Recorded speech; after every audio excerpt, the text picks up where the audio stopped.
somewhere between 50 and 80%. That's how many women treat this condition successfully, feel completely fine, and then watch it return within a year. The treatment worked. The infection cleared, every test came back normal, and it still came back. For decades, doctors assumed the reason was simple: the treatment just didn't fully finish the job. But newer research points at something stranger, something the standard prescription was never designed to fight: a structure called a biofilm. Here's what that means. Certain bacteria don't just float around loose in the body. They can build a shield, a physical layer where thousands of microorganisms bind together, coating the surface they're living on. Once that shield forms, it acts almost like armor.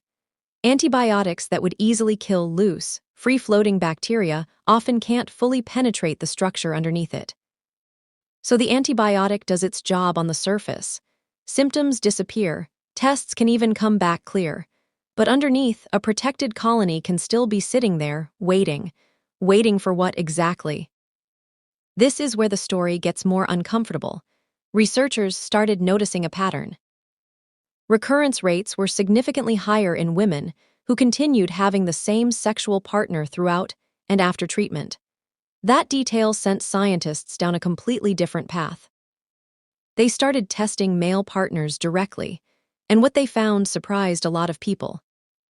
The same disruptive bacteria linked to the condition were showing up on penile skin and inside the male urethra, even when the men had no symptoms at all.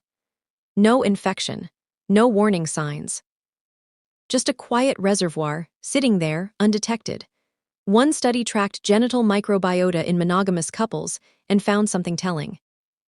Men with partners who had this condition had bacterial profiles that closely resembled their partners.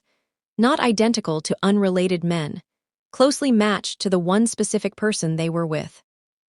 Which raises the obvious question: if only one half of the couple gets treated, what happens next? Researchers tested this directly. In a pilot study of 34 couples, women received standard antibiotic treatment, and this time, their male partners were treated at the same time too, both orally and topically. The result: a recurrence rate of just 17%, compared to the 50 to 80% typically seen with women-only treatment. That's not a small difference. That's a completely different outcome, depending on whether one person got treated or two. But here's the part that rarely makes it into the conversation. This isn't settled science yet. Some studies on partner treatment have failed to show consistent benefit, and no official medical guideline currently recommends it as standard practice. The biofilm theory itself is still being investigated, not confirmed as the single cause, which means the honest answer isn't a clean fix, it's a shift in framing. Recurrence might not always mean the treatment failed inside your own body. Sometimes it might mean the environment around you was never fully addressed in the first place. The infection never really left. It just moved somewhere the treatment couldn't reach.